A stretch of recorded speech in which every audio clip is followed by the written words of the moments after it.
क्रांतीज्योत सावित्रीबाई फुले यांच्या चरणी विनम्र अभिवादन. सावित्रीबाई होत्या म्हणूनच महिला शिकल्या हो, म्हणूनच महिला शिकल्या, म्हणूनच त्यांनी मुलीची शाळा काढली. त्यांनी शाळा पहिली काढली पुण्यामध्ये. त्यांचा एकच अट्टास, मुलगी शिकली पाहिजे, मुलगी शिकली पाहिजे, मुलगी शिकलीच पाहिजे. आणि तो शिक्षणाचा वसा त्यांनी घेतला आणि दगडगोटे खाऊन त्यांनी शाळा मुलीला शिकवली हो. दगडगोटे खाऊन. काय त्याग असेल सांगा, सावित्रीबाईचा काय त्याग असेल. आज देशाची सुधारणा होणार म्हणजे मुलगी शिकली पाहिजे. देशाची सुधारणा करण्यासाठी देशामध्ये मुली शिकल्याच पाहिजे आपल्या देशामध्ये, हा त्यांचा अट्टास. आणि सावित्रीबाई फुलेंनी दगड गोटे खाऊन, समाजाचा त्रास सहन करून त्यांनी मुलीच्या शाळा काढल्या, मुलीला शिक्षण दिल्या. आज पहिल्या शिक्षका सावित्रीबाई फुले हो, मुलीच्या पहिल्या शिक्षका सावित्रीबाई फुले. सावित्रीबाईला शिक्षण येत नव्हतं हो. अवघ्या वयाच्या 9 वर्षाच्या सावित्रीबाई असताना त्यांचा विवाह झाला. चिमुकल्या सावित्रीबाई फुले, महात्मा ज्योतिराव फुले सोबत त्यांचा विवाह झाला. पण त्या शाळा शिकलेल्या नव्हत्या. पण त्या काय म्हणल्या, ज्योतिबा मला शाळा शिकवा, मला शाळा शिकवा. आणि त्यांनी एकच अट्टास धरला ज्योतिबा फुलेकड की त्यांना शाळा. ज्योतिराव फुलेंनी पाटीवर अ आ ई गिरकायला दिलं. दिव्याच्या उजेडाने, लाईटीचा उजेड सुद्धा नको, पण दिव्याच्या उजेडाने त्या शिकल्या हो. दिव्याच्या उजेडानं शिकल्या. अ आ येऊ लागलं त्यांना. त्या ज्योतिराव फुले सोबत शिकल्या. आणि ज्योतिराव फुलेची सावित्रीबाईला खंबीर साथ आणि सावित्रीबाईची ज्योतिबाला खंबीर साथ. ते दोघं जण शाळा काढायची, मुलीची शाळा काढायची, मुलीला शिकवायचं, मुलगी शिकलीच पाहिजे. आणि ज्या रूढी पद्धती ज्या आहेत, सती जाण्याची पद्धत जी आहे ती बंद झाली पाहिजे. मुलींना स्वातंत्र्य भेटलं पाहिजे, मुली शिकल्याच पाहिजे. अडाणी आई आणि घर वाया जाई, आणि शिकलेली आई घर पुढं नेई म्हणल्यासारखं सावित्रीबाई फुलेंनी मुलीला शाळा शिकवली. आज आपल्या पहिल्या शिक्षिका सावित्रीबाई फुले हो, पहिल्या शिक्षिका. पतीपाशी बसून शिकणारी ही सावित्रीबाई फुले. आणि त्यांनी दगड गोटे चिखल खाऊन, कसला त्याग, कसली विनम्रता.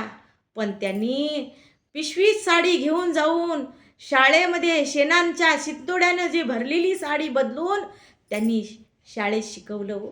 त्यांनी शाळा शिकवली. दगड गोटे सुद्धा अंगावर खाल्ले, पण त्यांनी अट्टास सोडला नाही, त्यांनी ध्यास सोडला नाही. की त्यांना एकच होतं की माझ्या मुली शिकल्या पाहिजे, माझ्या सावित्रीच्या लेकी शिकल्या पाहिजे, आणि त्या त्यांच्या पायावर उभं टाकल्या पाहिजे. आपल्या आयुष्यातला अंधकार, ह्या जगातल्या स्त्रियांच्या समोरचा अंधकार जर कोणी दूर केला असेल तर त्या एकमेव सावित्रीबाई फुले आहेत. तुम्ही शिकल्या म्हणून तुम्हाला समजत आहे, मी शिकले म्हणून मला 2 गोष्टी बोलता येत आहे. तुम्ही शिकल्या म्हणून तुम्ही तुमच्या पायावर उभं टाकत आहात, लहान मोठे बिझनेस करत आहात, शाळा शिकत आहात, लहान मोठ्या नोकऱ्या करत आहात. आज प्रत्येक क्षेत्रामध्ये स्त्री पुढं आहे. कुठल्या क्षेत्रात स्त्री मागे आहे सांगा तुम्ही. आज स्त्रिया शिकलेल्या आहेत, त्याचं सगळं श्रेय सावित्रीबाई फुले आणि महात्मा ज्योतिराव फुले यांना जातं, यांना जातं. आणि त्या दोघांनी हा शिक्षणाचा विडा उचलला आणि खूप त्रास झाला.